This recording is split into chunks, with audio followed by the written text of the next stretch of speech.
நெல்லிக்குப்பம் நகராட்சியில் இன்று வெள்ளிக்கிழமை காலை நகர்மன்ற கூட்டம் தலைவர் ஜெயந்தி ராதாகிருஷ்ணன் தலைமையில் நடைபெற்றது.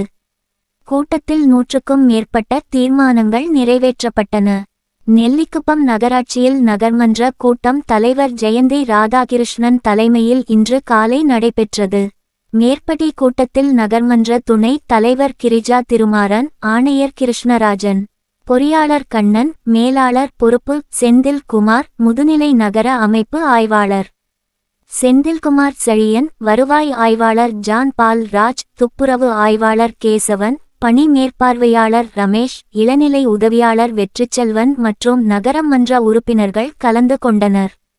கூட்டத்தில் மிக முக்கிய தீர்மானமாக நெல்லிக்குப்பம் சுல்தான் பேட்டை ரயில்வே கேட் சுரங்க பாதையில் உள்ள படிக்கட்டுகளை அகற்றி 2 சக்கர வாகனங்கள், ஆட்டோ, கார் உள்ளிட்ட வாகனங்கள் செல்லும் வகையில் புனரமைப்பு செய்திடும் வகையில் ரயில்வே துறை அமைச்சகத்திற்கும் அதிகாரிகளுக்கும் மனு அளிப்பது, பொதுமக்கள் பாதிக்கப்படாதவாறு ஆக்கிரமிப்பு அகற்றுவது என்பது உள்ளிட்ட பல்வேறு தீர்மானங்கள் நிறைவேற்றப்பட்டன.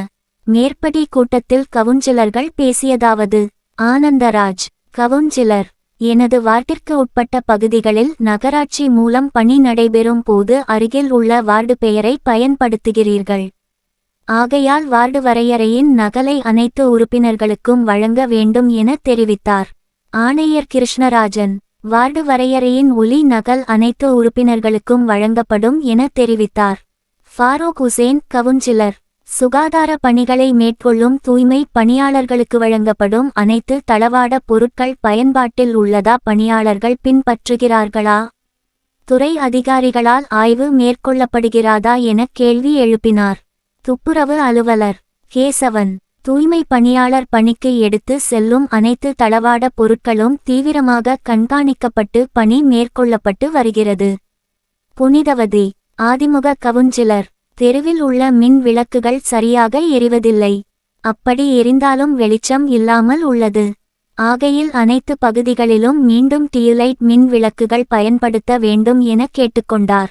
பொறியாளர் கண்ணன்: புதிதாக டெண்டர் கோரப்பட்டு அனைத்து பகுதிகளிலும் குரல் மின் விளக்குகள் பயன்படுத்தப்படும் என தெரிவித்தார்.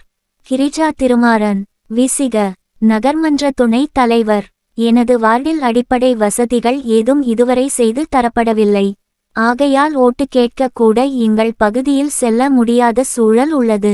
கிருஷ்ணராஜ், ஆணையர்: அனைத்து அடிப்படை வசதிகள் வேலைகளையும் போர்க்கால அடிப்படையில் நடவடிக்கை எடுக்க மேற்கொள்ளப்படும் என தெரிவித்தார். தொலைத்து விடுவேன் தொலைத்து என்று பேசிய கவுன்சிலர் கணவரால் பரபரப்பு: இன்று காலை கூட்டம் நடைபெறுவதற்கு முன்னதாகவே நான் தான் முதலில் பேசுவேன். நான் பேசிவிட்டு சென்ற பிறகு நீங்கள் கூட்டம் நடத்தி கொள்ளுங்கள் என சுயேட்சை கவுன்சிலர் சத்யா அதிகார தொனியில் பேசினார். நகரமன்ற தலைவர்: முக்கிய தீர்மானங்கள் நிறைவேறட்டும், அதன் பின்னர் உங்களுக்கான வாய்ப்பு வழங்கப்படும் என தெரிவித்தார்.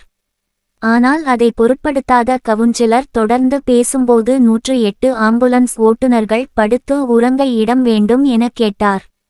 அதற்கு மற்ற கவுன்சிலர்கள் 108 ஓட்டுநர்களுக்கு படுத்து தூங்குவதற்கு தமிழ்நாட்டில் எங்கேயும் இடம் தராத போது இங்கு வந்து ஏதாவது பேச வேண்டும் என்று எங்களது நேரத்தை வீணடிக்கிறீர்கள் என கடுமையான எதிர்ப்பு தெரிவித்தனர். அதனைத் தொடர்ந்து வெளிநடப்பு செய்த கவுன்சிலர் சத்யா மற்றும் அவரது கணவர் நகராட்சி அலுவலக வாயிலில் தரையில் அமர்ந்து கொண்டார். நகர்மன்ற கூட்டம் முடிந்து அனைவரும் வரத் தொடங்கினர். ஆணையர் கிருஷ்ணராஜன் மேற்படி கவுன்சிலர் சத்யாவிடம் பேச்சுவார்த்தையில் ஈடுபட்டார்.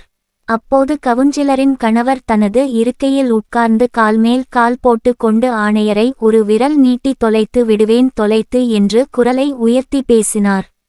இதை சற்றும் எதிர்பாராத ஆணையர் சட்டென்று சென்றுவிட்டார். இதனால் சிறிது நேரம் பரபரப்பு ஏற்பட்டது.